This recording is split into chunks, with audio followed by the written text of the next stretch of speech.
Hello दोस्तों, good evening, नमो नमः। आप सभी का आपके अपने यूट्यूब चैनल यमएस क्लासेस 1 में मैं माला मैम आप सभी का हार्दिक स्वागत और अभिनंदन करती हूँ। दोस्तों, हम जो आज उपस्थित हुए प्रश्नोत्तरी करने के लिए वह भी किराता अर्जुनियम। ठीक है, किराता अर्जुनियम जो हमारा पाठ्यक्रम के अंतर्गत आता है, जो बिहार के पाठ्यक्रम में भी लगा है, यूपी टीजीटी पीएचडी के पाठ्यक्रम में भी लगा है। तो उससे जो प्रश्न हमारा इम्पॉर्टेंट बनता है उसको लेकर हम उपस्थित हुए हैं। दोस्तों, कहीं भी यदि संस्कृत है और उसमें किराता अर्जुनियम यानी भारवी का प्रश्न उत्तर न आए, यह हो नहीं सकता। यानी कि भारवी से प्रश्न उत्तर बनता ही है। ठीक है, क्योंकि किराता अर्जुनियम एक महाकाव्य है और भारवी का एकमात्र ग्रंथ है। ठीक है, एकमात्र जो है ग्रंथ है और जो है यह ग्रंथ बृहत्रयी के अंतर्गत आता है। ठीक है दोस्तों, तो आइए हम प्रश्नोत्तरी करते हैं किराता अर्जुनियम पर। ठीक है, और हमने जो है प्रश्नोत्तरी नीति शतकम पे कर दिया है, जो कि भर्तृहरि की रचना है। यदि आपको प्राप्त नहीं हुआ है, आप देखना चाहते हैं, तो आप जो है चैनल को सब्सक्राइब कर दीजिए और जाकर वहाँ पे प्लेलिस्ट में जो स्टोर है वहाँ पे जाकर आप देख सकते हैं। ठीक है, और दोस्तों, किराता अर्जुनियम के जो 46 श्लोक यानी प्रथम सर्ग है, उसके हमने जो है 46 यानी 46 जितने भी श्लोक है उसको हमने जो है व्याख्या और प्रश्नोत्तरी सहित उसको पढ़ा दिया है।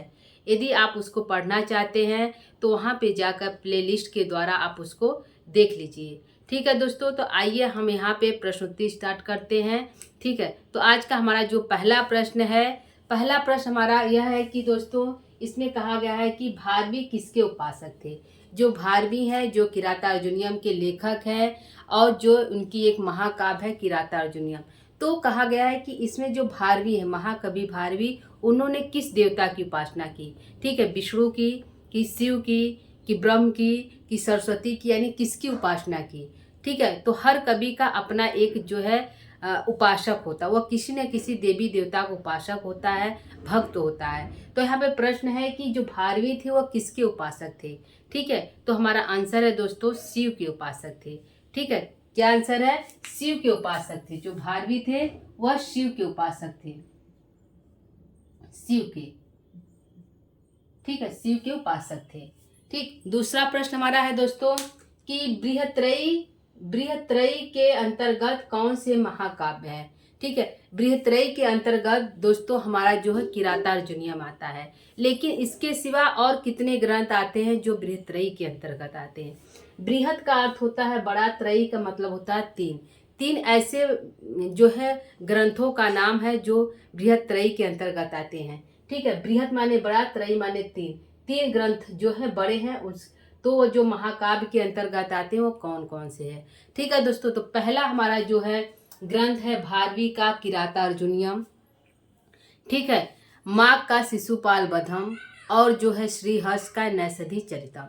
तीन महाकाव्य हमारे जो है बृहत्रयी के अंतर्गत आते हैं दोस्तों। यह पूछा जाने वाला प्रश्न है और हर एक परीक्षा में पूछा जाता है। ठीक है, तो इसको हम देखते हैं दोस्तों, कौन सा ग्रंथ है? किराता अर्जुनियम शिशुपाल वधम। ठीक है, क्या है? कितने महाकाव्य है बृहत्रयी के अंतर्गत? कौन से महाकाव्य है? तो तीन महाकाव्य है। कितने हैं?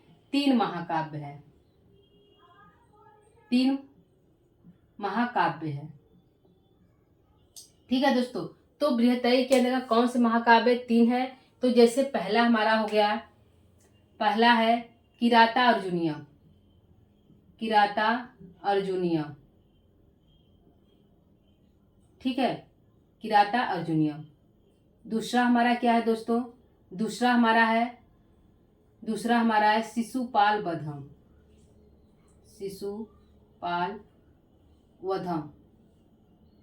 ठीक है, शिशुपाल वधम। तीसरा हमारा है दोस्तों नैषधि चरितम, नैषधीय चरितम। ठीक है, तीसरा क्या है? नैषधीय चरितम, नैषधीय चरितम। ठीक है दोस्तों, यह तीन जो महाकाव्य है बृहत्रयी के अंतर्गत आते हैं। पहला क्या है? किराता अर्जुनियम। ठीक है, यह भारवी की रचना है। किसकी है? यह भारवी की रचना है, भारवी की रचना है। दूसरा है शिशुपाल बधम जो माघ की रचना है। तीसरा है हर्ष, श्री हर्ष जो है श्री हर्ष है जो नैषधि चरितम के कवि हैं। ठीक है, इसमें हमारे जो है 18 सर्ग है, इसमें 20 है और इसमें 22 है। ठीक है दोस्तों, यह क्रम से सर्ग है, दो दो प्लस करेंगे। पहला किराता अर्जुनियम भारवी की है जिसमें 18 सर्ग है। दूसरा हमारा जो है शिशुपाल बधम है जो माघ की रचना है और 20 सर्ग है। तीसरा हमारा जो है नैषधि चरितम है जो श्रीहर्ष की रचना है, 22 सर्ग है। ठीक है दोस्तों, क्योंकि महाकाव्य है तो इसलिए सर्गों में बटा हुआ है। महाकाव्य हमेशा सर्गों में बटा हुआ होता है। नाटक जो है कांडों में बटा होता है। ठीक है दोस्तों, तो यह हमारा जो है प्रश्न जो है 3 प्रश्न है। बृहत्रयी के अंतर्गत कौन से काव्य है? तो 3 महाकाव्य हैं। ठीक है दोस्तों,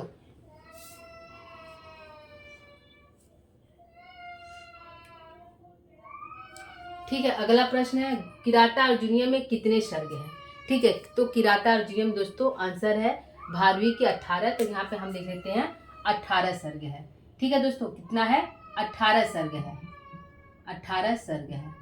ठीक, यह हमारा प्रश्न का आंसर है। अगला प्रश्न देखते हैं दोस्तों। अगला हमारा प्रश्न है कि अर्थ गौरव के लिए कौन से कवि प्रसिद्ध हैं? अर्थ गौरव यानी कि कोई किसी ने उपाधि दिया है अर्थ गौरव का। ठीक है, अर्थ गौरव मतलब थोड़े में बहुत अधिक कह देना। ठीक है, अर्थ गौरव का अर्थ होता है थोड़े में बहुत अधिक कर देना, मतलब छोटे शब्द में बड़ी बात कहना अर्थ गौरव के लिए होता है। तो अर्थ गौरव के लिए कौन से कवि प्रसिद्ध है? तो अर्थ गौरव के लिए हमारे एक ही कवि प्रसिद्ध है, वो है भारवी। कौन है दोस्तों? भारवी जो है अर्थ गौरव के लिए प्रसिद्ध है। तो आंसर क्या होगा? भारवी। कौन से कवि प्रसिद्ध है? भारवी हमारे जो है अर्थ गौरव के लिए प्रसिद्ध है। अगला प्रश्न है दोस्तों, भारवी का वास्तविक नाम क्या है? भारवी का जो है इनका तो साहित्यिक नाम भारवी है। ठीक है, इन्होंने साहित्य किराता अर्जुनियम की रचना की तो इनका नाम भारवी हुआ। लेकिन इनके बचपन का नाम, इनके माता पिता ने इनका क्या नाम रखा? ठीक है, तो इनका कोई ना कोई नाम होगा। तो यही पूछा है कि भारवी का वास्तविक नाम क्या है। ठीक है, तो हमारा आंसर है दोस्तों भारवी का वास्तविक नाम जो है दामोदर है। क्या है दोस्तों? भारवी का वास्तविक नाम दामोदर है। ठीक है, क्या है? दामोदर है, दामोदर है। ठीक, अगला प्रश्न है, ये र है दोस्तों, दामोदर है। ठीक, अगला प्रश्न है किस महाकाव्य के प्रथम 3 सर्गों में पाषाणत्रय कहा जाता है?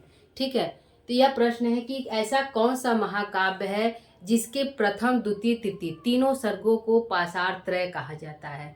ठीक है, तो यहाँ पे प्रश्न हमारा है कि पाषाणत्रय कितने 3 सर्गों को लगातार कहा जाता है, तो कौन सा महाकाव्य है?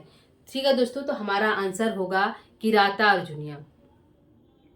ठीक है, क्योंकि किराता अर्जुनियम जो है यह जो है इसमें जो है पांडवों को वनवास हुआ था। इस तरह से आप इसको लगा सकते हैं दोस्तों, क्योंकि उनको वनवास हुआ था 13 वर्ष का। तो यह जो है पहाड़ों, पर्वतों इत्यादि के बीच रहते थे।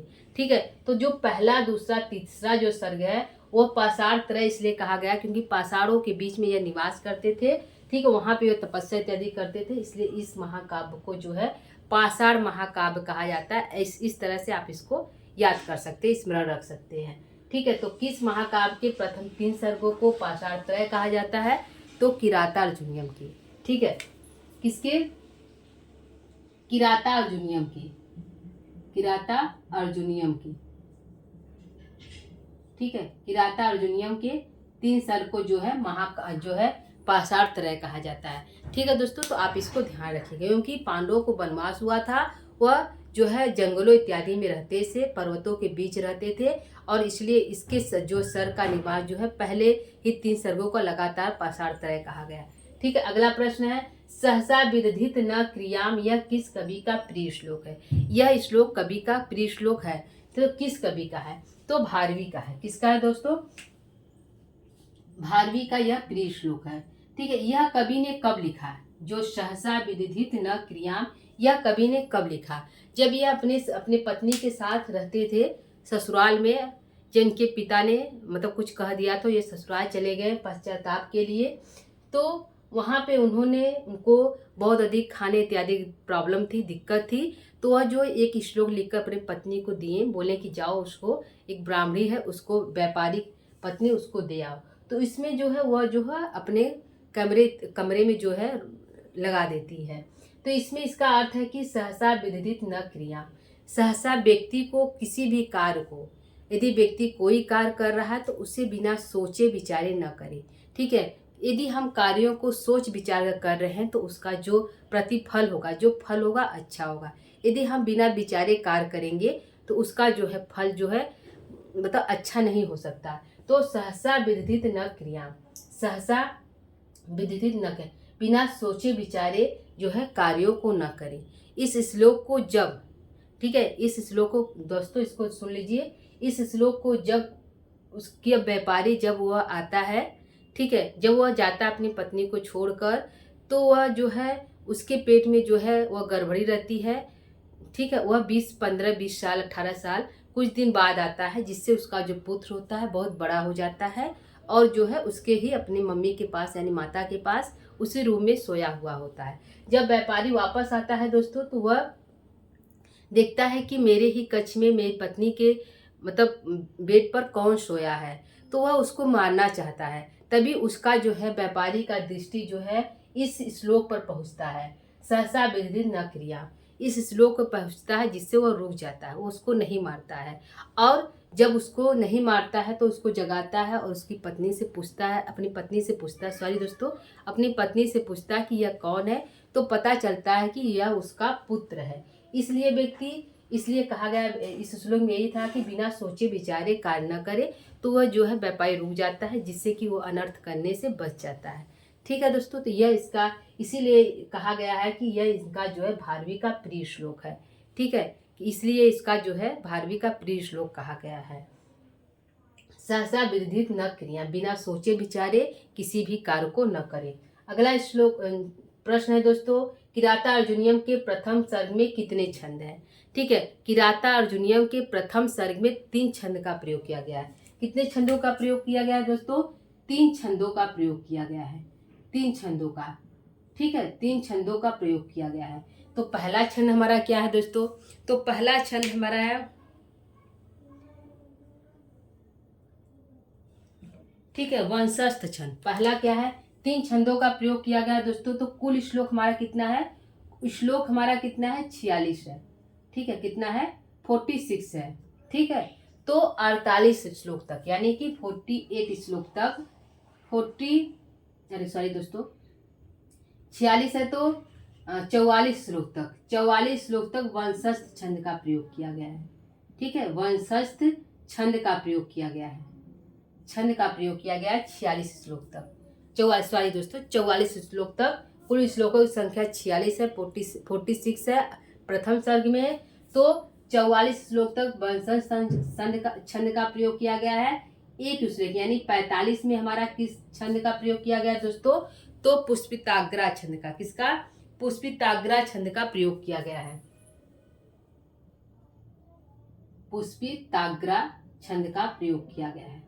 ठीक है, और जो है 46वें श्लोक में किसका प्रयोग किया गया है?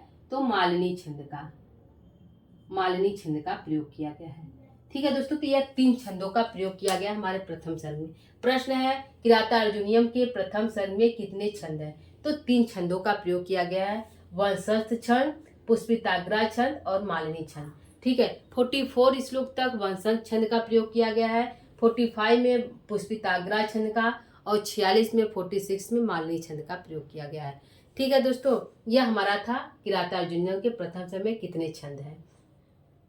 ठीक है, अगला प्रश्न है दोस्तों, किराता अर्जुनियम के मंगला छंद में छंद प्रयुक्त हुआ है। ठीक है, तो यहाँ पे हमने बताया कि 46 तक जो है वंशस्थ छंद का प्रयोग किया गया है। तो यहाँ प्रश्न बन रहा है तुरंत कि किराता अर्जुनियम के मंगला चरण में छंद प्रयुक्त है, तो वंशस्थ ही होगा, क्योंकि क्रम से 46 हमारा वंशस्थ है। तो मंगला चरण हमारा पहला श्लोक है दोस्तों, तो उसमें जो छंद हमारा होगा वंशस्थ होगा। क्या छंद है? वंशस्थ छंद का प्रयोग किया गया है। ठीक है दोस्तों, यह हमारा प्रश्न है, वंशस्थ छंद का प्रयोग किया गया है। अगला प्रश्न है दोस्तों, 10वां प्रश्न है, पांडव वन में कितने दिनों तक निवास किए थे? ठीक है, तो दिनों हमारा हो गया दोस्तों, तो 3 वर्ष तक हो गया, या कितने दिनों तक रहे? तो 3 वर्ष तक रहे। 3 वर्षों तक जो है पांडव सॉरी दोस्तों, 3 नहीं 13 वर्षों तक पांडव जो है वन में निवास किए थे। ठीक है, तो पांडव वन में कितने दिनों तक निवास किए, तो यहाँ कितने वर्षों तक प्रश्न होना चाहिए, पांडव वन में कितने वर्षों तक निवास किए। ठीक है, वर्षों तक निवास किए, वर्षों तक निवास किए, तो 13 वर्षों तक। क्या आंसर होगा, 13 वर्षों तक, 13 वर्षों तक निवास किए। ठीक है, पांडवों को कितने वर्षों का वनवास हुआ था, तो 13 वर्षों तक का वनवास हुआ था दोस्तों। सेम आंसर प्रश्न है, तो पांडव वन में कितने वर्षों तक निवास किया, तो 13 वर्षों तक निवास किया।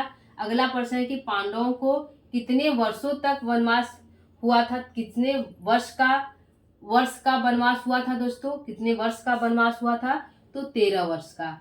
ठीक है, क्वेश्चन सेम है दोस्तों, 13 वर्षों का। ठीक है, तो इसमें जो है कहानी यह है दोस्तों कि कहानी यह है कि कौरव और पांडव जो है जुआ खेलते हैं और जुए में पांडव हार जाते हैं। शर्त यहाँ यह रहती है कि जो यदि हारेगा वह 13 वर्ष का वनवास भोगेगा, यानी कि 12 वर्ष तो वनवास में रहेगा, लेकिन 1 वर्ष वह छुप कर बिताएगा। यदि उस वर्ष यदि वह पकड़ा जाता है, यदि जो विपक्षी पक्ष यदि कौरव उसको पकड़ लेते हैं, धूल निकालते हैं, तो पुनः उनको जो है 13 वर्ष का वनवास होगा। ठीक है दोस्तों, तो इसमें क्या होता है, इसमें क्या है, दोनों प्रश्न एक ही है, तो इसमें जो है 12 वर्ष का वनवास होता है और 1 वर्ष का अज्ञातवास, 1 वर्ष का अज्ञातवास, अज्ञातवास। ठीक है, अज्ञात माने बिना बताए, बिना पहचान बताए निवास करना है। ठीक है, अज्ञात होकर, छुप कर, किसी को पता न चले कि वह कहाँ निवास कर रहे हैं। तो 1 वर्ष तक अज्ञातवास था और 12 वर्ष का वनवास हुआ था पांडवों को। ठीक है दोस्तों, तो यह हमारा प्रश्न था दोस्तों। कुल 11 प्रश्न थे, प्रश्नोत्तरी था किराता अर्जुनियम पर। ठीक है, यह हर क्षेत्र जो है संस्कृत का जो भी सिलेबस है, जहाँ भी यह पेपर में संस्कृत है दोस्तों, वहाँ पे यह जो है प्रश्नोत्तरी हमारा आएगा। ठीक है दोस्तों, तो यह बिहार के लिए इम्पॉर्टेंट है, यूपी टीएसटी पीएचडी के लिए इम्पॉर्टेंट है, और जो है जितने भी संस्कृत के जो टीचर के जो है आ रहा है या टेट है, कहीं भी है, तो वहाँ पे जो है प्रश्नोत्तरी पूछा जाएगा। ठीक है दोस्तों, तो आज के लिए इतना ही। कल जो हम जो है आगे की प्रश्नोत्तरी लेकर उपस्थित होंगे दोस्तों। यदि आपको यह प्रश्नोत्तर अच्छा लग रहा है, समझ में आ रहा है, तो इसको आप राइट डाउन यानी कि लिख सकते हैं, इसको अपने कापी में अच्छे से लिख सकते हैं और इसको आराम से पढ़ सकते हैं। ठीक है दोस्तों, यदि आपको हमारा क्लास अच्छा लग रहा है, पढ़ाना अच्छा लग रहा है, समझ में आ रहा है, तो प्लीज़ आप जो है चैनल को सब्सक्राइब, लाइक इत्यादि कर दीजिएगा। ठीक है दोस्तों, तो आज के लिए इतना ही। कल जो हम आगे के प्रश्नोत्तरी लेकर पुनः उपस्थित होंगे, तब तक के लिए नमो नमः। ठीक है दोस्तों, नमस्कार।